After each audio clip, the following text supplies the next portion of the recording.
नमस्कार विद्यार्थी मित्रांनो, secondary school and junior college Bhilwadi यामध्ये ऑनलाईन अभ्यासक्रमामध्ये आपलं सर्वांचं मी या ठिकाणी स्वागत करतो.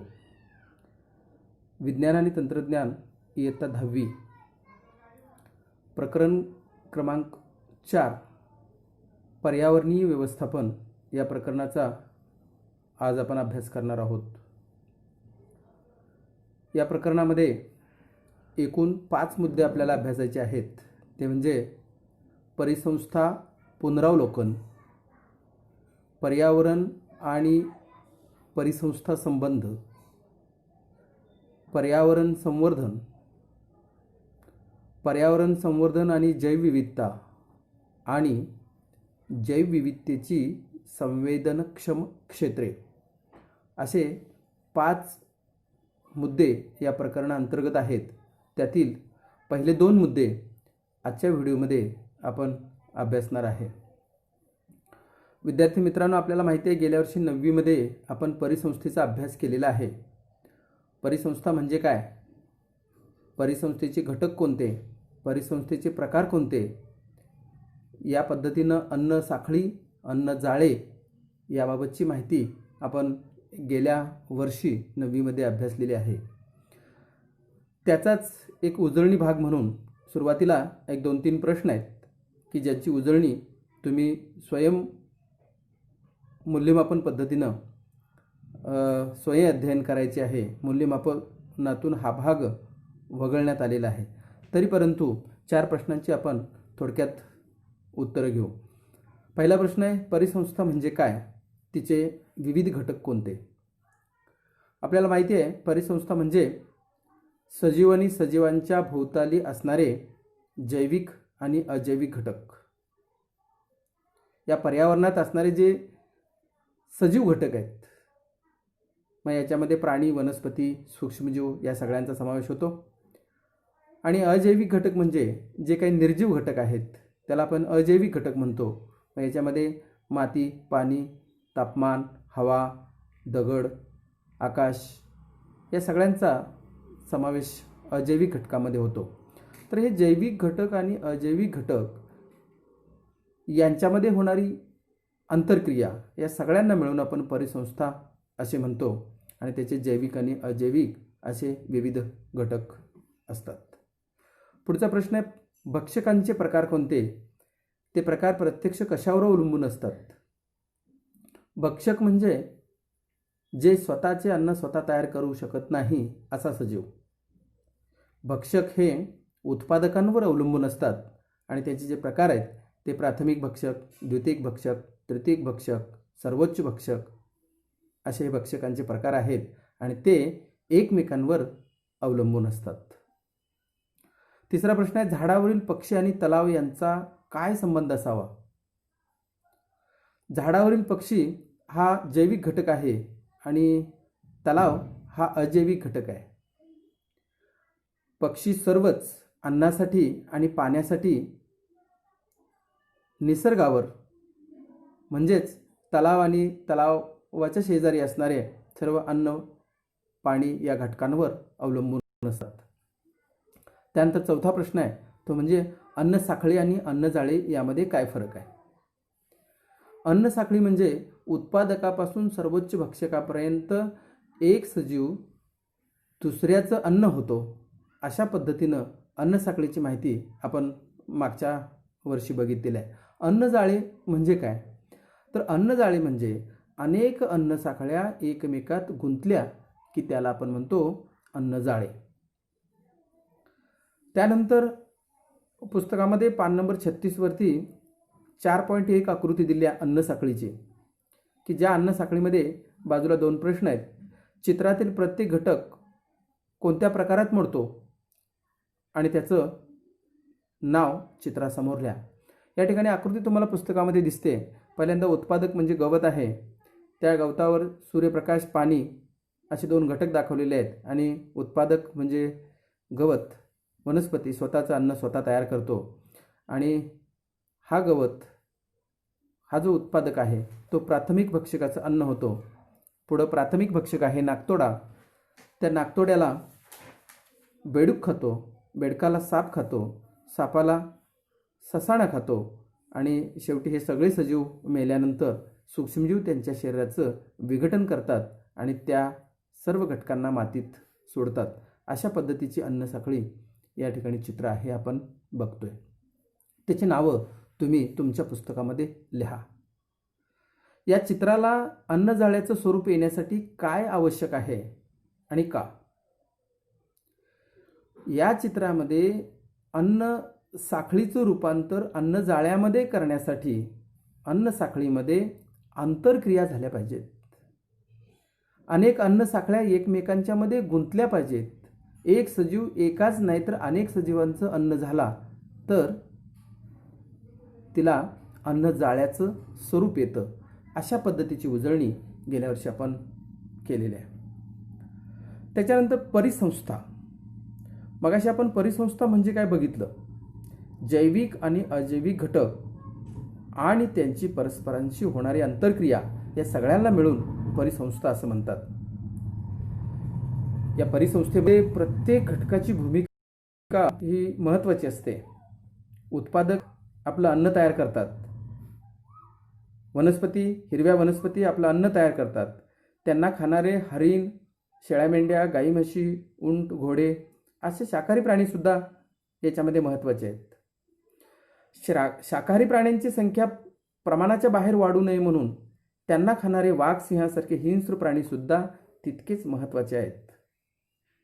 त्याचबरोबर निसर्गात आढळणारे किडे, कीटक, जीवजंतू, वाळवी, आळ्या, शेणातले किडे असेही घटक आहेत आणि तेही तितकेच महत्त्वाचे असतात काय?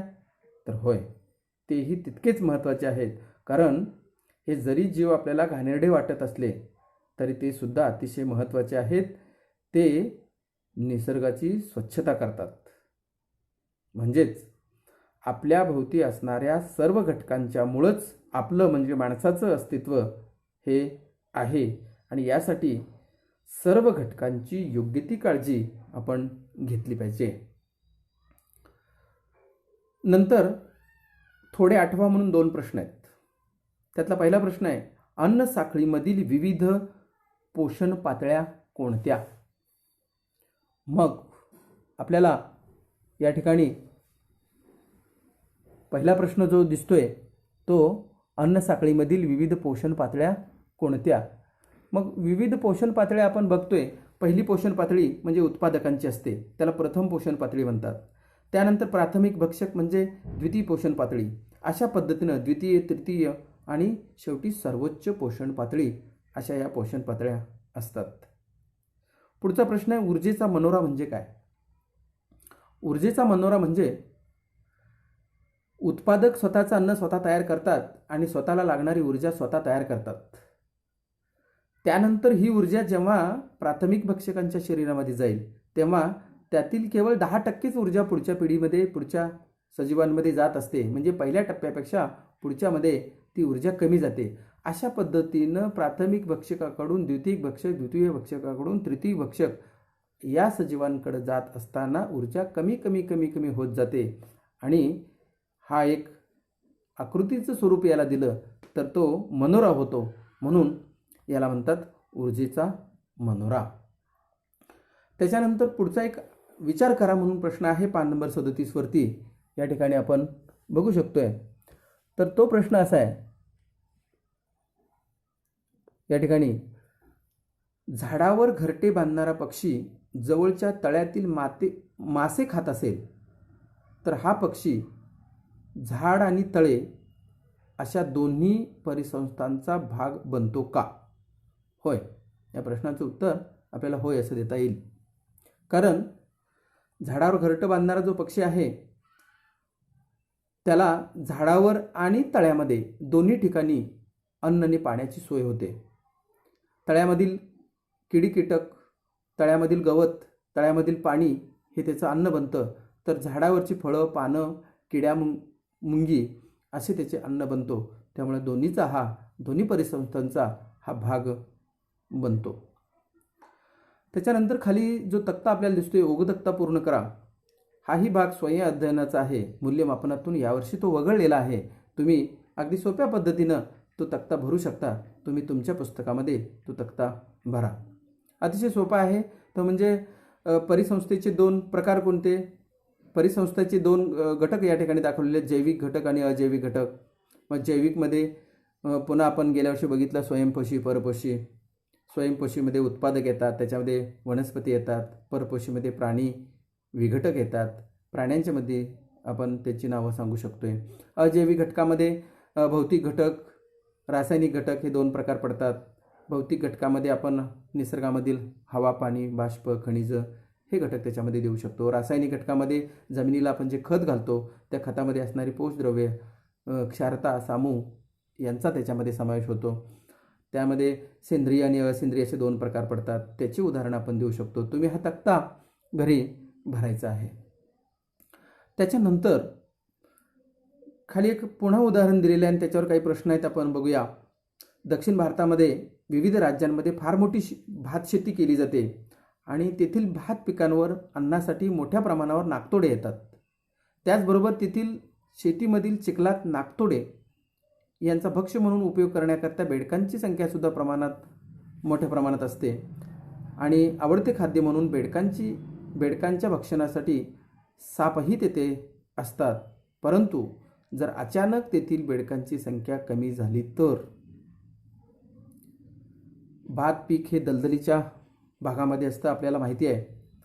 या ठिकाणी जे 2-3 प्रश्न आहेत त्यातला पहिला प्रश्न त्याच्यावरती असा विचारला आहे, भाताच्या पिकांवर काय परिणाम होईल? जर बेडकांची संख्या कमी झाली तर नाकतोड्यांची संख्या वाढेल आणि नाकतोड्यांची संख्या वाढली तर पिकावर विपरीत परिणाम आपल्याला झाल्याचं त्या ठिकाणी दिसेल. दुसरा प्रश्न आहे, कुठल्या भक्षकांची संख्या वाढेल आणि कुठल्या भक्षकांची संख्या कमी होईल?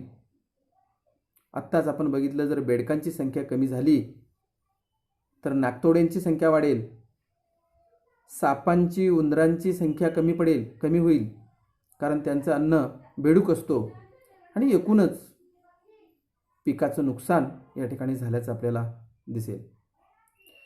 त्याच संदर्भात तिसरा प्रश्न आहे, एकंदरीत तेथील परिसंस्थेवर काय परिणाम होईल? पूर्ण परिसंस्थेचा त्या विचार केला तर परिसंस्थेचा तोल या ठिकाणी बिघडेल, परिणामी परिसंस्था संपुष्टात येईल, अशा पद्धतीचा परिणाम त्या ठिकाणी होईल. दुसरा मुद्दा आपल्याला या ठिकाणी खाली दिसतोय तो म्हणजे परिसंस्था व पर्यावरण व परिसंस्थांचा संबंध. जर आपण बघितलं, पर्यावरण ही अत्यंत व्यापक अशी एक संकल्पना आहे, संज्ञा आहे. आपल्या भोवताली असलेली भौतिक, रासायनिक आणि जैविक घटक या सगळ्यांनी मिळून पर्यावरण बनते. वरती प्रश्न आहे, पर्यावरण म्हणजे काय? तर त्याची व्याख्या आपल्याला असं करता येईल, आपल्या सभोवताली असलेल्या भौतिक, रासायनिक आणि जैविक घटकांनी पर्यावरण बनते. थोडक्यात पर्यावरण म्हणजे भोवतालची परिस्थिती, अगदी थोडक्यात आपण असं म्हणू शकतोय. या भोवतालच्या परिस्थितीमध्ये सजीव, निर्जीव, काही मानवनिर्मित घटक यांचा समावेश पर्यावरणामध्ये होतो. पर्यावरणाचे मुख्य 2 प्रकार पडतात. एक म्हणजे नैसर्गिक पर्यावरण आणि दुसरा प्रकार आहे तो म्हणजे मानवनिर्मित पर्यावरण. नैसर्गिक पर्यावरण म्हणजेच त्याला प्राकृतिक पर्यावरण असं म्हणतात. या ठिकाणी आपण नैसर्गिक पर्यावरणाचा विचार केला तर यामध्ये हवा, वातावरण, पाणी, भूमी, सजीव अशा घटकांचा समावेश याच्यामध्ये होतो. यातले जैविक आणि अजैविक घटक यांच्यामध्ये सतत आंतरक्रिया घडत असतात. त्यांचे परस्पर संबंध हे फार महत्त्वाचे असतात. मानवनिर्मित पर्यावरणामध्ये सुद्धा नैसर्गिक पर्यावरणावर प्रत्यक्ष आणि अप्रत्यक्ष त्याचा प्रभाव पडतच असतो. मूलतः पर्यावरणामध्ये 2 प्रमुख घटकांचा समावेश होतो. मग ते घटक आपण यापूर्वी पाहिले ते म्हणजे जैविक घटक आणि अजैविक घटक. पर्यावरणातील जैविक आणि अजैविक घटक यांच्यामधील आंतरसंबंधाचा अभ्यास करणारं जे शास्त्र आहे त्या शास्त्राला म्हणतात परिस्थितिकी. आणि परिस्थितिकीचा अभ्यास करण्यासाठी जे कार्यात्मक एकक वापरलं जातं त्याला म्हणतात परिसंस्था. ज्या शास्त्रामध्ये आपण परिस्थिती म्हणजे काय पुन्हा एकदा बघू. ज्या शास्त्रामध्ये सजीव आणि निर्जीव घटक आणि त्यांच्यात होणारी जी आंतरक्रिया आहे यांचा अभ्यास होतो त्याला इकॉलॉजी म्हणजेच परिस्थितिकी असं म्हणतात. आणि ही परिस्थितिकी हिचं कार्यात्मक एकक आहे परिसंस्था. पर्यावरणात अशा अनेक परिसंस्था असतात हे आपण गेल्या वर्षी पाहिलेलं आहे. काही परिसंस्था आपण गेल्या वर्षी अभ्यासल्या सुद्धा आहेत. विचार केला तर एखादं लहान डबकं म्हणजे एक परिसंस्थाच असते. आपली पृथ्वी ही सुद्धा एक सर्वात मोठी परिसंस्था आहे. एवढंच काय तर आपण ज्या परिसरात राहतो आपली शाळा सुद्धा एक परिसंस्थाच आहे. थोडक्यात काय, ज्या ठिकाणी सजीव निर्जीव घटक एकत्र राहतात, एकमेकांची आंतरक्रिया करतात त्याला परिसंस्था असं आपण म्हणतो. एखाद्या निश्चित भौगोलिक क्षेत्र व्यापणाऱ्या प्रदेशावरील जैविक आणि अजैविक तसेच त्यांच्यातील आंतरक्रिया हे सर्व एकत्र येऊन परिसंस्था बनते असं आपल्याला परिसंस्थेच्या बाबतीत म्हणता येईल. इथं थोडे आठवा म्हणून पुन्हा एक प्रश्न आहे. पर्यावरणामध्ये कोणकोणती चक्रे असतात, त्यांचे महत्त्व काय? मग पर्यावरणामध्ये जी काय चक्र आहेत त्याचाही गेल्या वर्षी आपण अभ्यास केला.